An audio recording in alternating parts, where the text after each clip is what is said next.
মনোমিয়া নামে একজন ব্যক্তি, সাধারণ একজন খেটে খাওয়া মানুষ, একজন কৃষক মানুষ, 2980টা কবর এই পর্যন্ত তিনি নিজ হাতে খুঁড়েছে এবং কবর খোঁড়ার ইঞ্জিনিয়ার ওনাকে উপাধি দেওয়া হয়েছে। উনি যখনই একটা ঘোড়াতে করে চড়ে যখন একটু এগিয়ে যেতে থাকেন, ঘোড়ায় চড়ে যখন তিনি যাচ্ছেন, সবাই বুঝে ফেলে যে মনোমিয়া যাচ্ছে এখন নতুন কোনো কবর খোঁড়া হবে।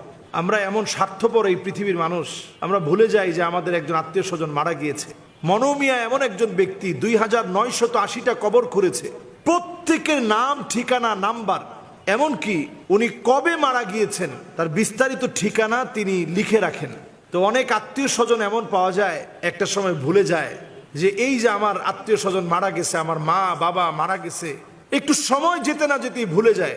কিন্তু মনোমিয়া এমন একজন ব্যক্তি, তিনি দিন ঘন্টা দেখে দেখে খুঁজে খুঁজে বের করেন, এরপরে বাড়ি ছুটে যান ওই মানুষটার যার কবরটা তিনি খুঁড়েছেন।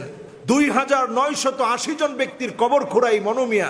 মানুষের বাড়ি বাড়ি গিয়ে যে মানুষগুলোর কবর খুঁড়েছেন তাদের বাড়িতে গিয়ে একটু খোঁজ খবর নেন, ওই লোকটার জন্য একটু দোয়া করে আসেন। চিন্তা করা যায় এই বর্তমান 2024-এর এই সময়ে এসে এতটা নিবেদিত প্রাণ পরোপকারী একজন মানুষ নিজেকে মানুষের জন্য সঁপে দিয়েছে, আরেকজনের জন্য নিজেকে সঁপে দিয়েছে, নিজে কষ্ট করে কবর খনন করে আবার তাদের নাম ঠিকানা লিখে রেখে ওই বাড়ি বাড়ি ঘোড়া নিয়ে ছুটেন এবং গিয়ে তাদের খবর নেন। আমাদের দেশে এই জাতীয় মানুষকে হাইলাইটস করা হয় না। এই জাতীয় মানুষ প্রশংসিত হোক, এদেরকে অ্যাওয়ার্ড দেওয়া হোক, এদেরকে জাতি চিনে রাখুক, স্মরণ করুক, এই মানুষগুলাকে পরিচিত করিয়ে দেওয়া দরকার। ওনাকে যখন প্রশ্ন করা হয়েছে যে আপনি কবর খুঁড়ে কি মজা পান আপনি, তিনি বলছেন আমার মা যখন থেকে মারা গেছে তখন থেকে আমি চিন্তা করে দেখেছি যে এই সময়টাতে মানুষ সবচাইতে অসহায় থাকে। আমি সেই সময় থেকে ডিজাইন করে কবরটা খনন করি এবং প্রতিবার যখন আমি খনন কার্যে যাই তো আমার মায়ের কথা মনে পড়ে, যাহারে আমার মায়ের কবর খনন করা দিয়ে আমার এই কাজের সূচনা শুরু হয়েছে। দেখুন, একটা কবর খননকে কেন্দ্র করেও একজন সাধারণ মানুষ সে তার মাকে স্মরণে রাখছে, আর আমরা সন্তান, ছেলে মেয়ে, সম্পত্তি ভোগ করছি। কয়জন পিতামাতার খবর রাখছি, কয়জন নামাজের পরে অথবা যখনই মনে হয়েছে পিতামাতার জন্য একটু দোয়া করতে পেরেছি, কয়জন পিতামাতার কবরের সামনে গিয়ে একটু স্মরণ করি যাহারে পিতামাতা কত আদর করত, কত মহাব্বত করত, কত ভালোবাসত। নবীজি সাল্লাল্লাহু আলাইহি সাল্লাম আম্মা জানের কবরের সামনে গেলেন, উনার আম্মা জানের কবরের সামনে যখন গেছেন নবীজির ওই দিনের কান্না ছিল এমন কান্না, সাহাবাই কেরাম বলতেছেন আমরা সবাই শুধু নবীজির কান্না দেখে কানলাম। ওই আবওয়া নামক স্থানে মায়ের কবর দেখে এত পরিমাণ নবীজি কাঁদলেন, আশেপাশের হাউলাহু চারপাশে যারা ছিল সবাই নবীজির কান্না দেখে কেঁদেছে, এত পরিমাণ নবীজি মায়ের কথা মনে করে কেঁদেছে।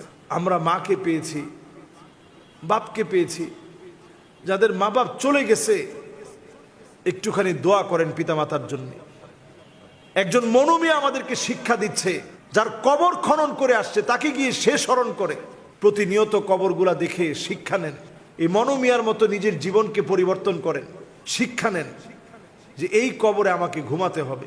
কবর এমন একটা ঘর, যেই ঘরে আমাকে শুইতেই হবে, যেই ঘরে আমাকে আসতেই হবে। যদি আমার মৃত্যুটা এমন মৃত্যু হয়, আল মাউতু জিসরুন ইউসিলুল হাবিব ইলাল হাবিব, যেটা বন্ধুকে বন্ধুর কাছে পৌঁছে দিবে, আমরা যেন এমন মরণ পাই। এই জন্য আল্লাহর কাছে প্রত্যাশা করেন, আল্লাহ রাব্বুল আলামিনের কাছে আত্মীয় স্বজন যারা চলে গেছে তাদের জন্য দোয়া করেন। নিজেকে এমন মানুষ বানান, আপনার কবরের সামনে দিয়ে মানুষ যাবে আর দোয়া করতে করতে যাবে। নিজেকে এমন মানুষ বানান, আপনার মৃত্যুর পরে মানুষ বলবে ইয়া লাইতানি মাকানা, ও আমার আল্লাহ, যদি এই কবরে আমিও শুয়ে যেতে পারতাম, এই কবরে যদি আমিও শুয়ে যেতে পারতাম, এই কবরে যদি আমিও ঘুমিয়ে যেতে পারতাম, আমি কত সৌভাগ্যবান হতাম।